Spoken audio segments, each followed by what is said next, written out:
እግዚአብሔር በእያንዳንዳችን ሕሊና ውስጥ ሁል ጊዜ ንቁና ትጉ የሆነ ዳኛ ያስቀምጠው ስለምንድነው ብለህ ብትጠይቅ ከሰው ወገን ይልቅ የሕሊና ዳኛ የመሰለ እንቅልፍ የለሽ ዳኛ ስለሌለ ነው ብዬ መልስልህ። ዳግመኛም የውጭ ዳኞች በገንዘብ በውሸት በመደለል የሐሰት ፍርድ እንዲሰጡ በማስፈራራት እንዲሁም በሌሎች መጠነ ብዙ ምክንያቶች ርቱዕ የሆነ ወይም ያልተዛባ ውሳኔያቸውን ሊያጣምሙ ይችላሉ።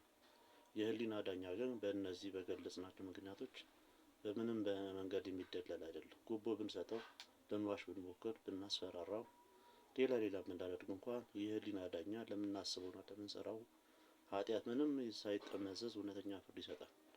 ኃጢአት የሰራ ሰው በሌላ ሰው ባይወቀስም እንኳን እርሱ ራሱን ይወቅሰዋል። አንዴ ወይም ሁለቴ ብቻ አይደለም፣ መላ ዘመኑ እየደጋገመ ሕሊናው ይወቅሰዋል። ኃጢአት የሰራ ነው ከረዥም ዘመን በፊት ሊሆን ይችላል። የሕሊናችን ዳኛ ግን ያን የሰራነውን ጥፋት ፈጽሞ አይረሳውም። የሕሊና ዳኛ ኃጢአት ከመስራታችን በፊትም ቢሆን በኋላ ምንም ሳይሸፋፍን በግልጽ ይወቅሰናል። በተለይ ደግሞ ከሰራን በኋላ ኃጢአት በምንሰራበት ሰዓት ግን ይህ ዳኛ አጥርተን አንሰማውም።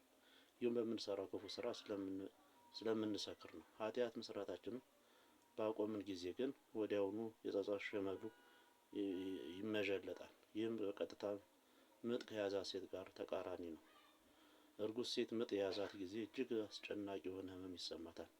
ከወለደች በኋላ ግን በቃላት ሊገለጽ የማይችል እረፍት ይሰማታል።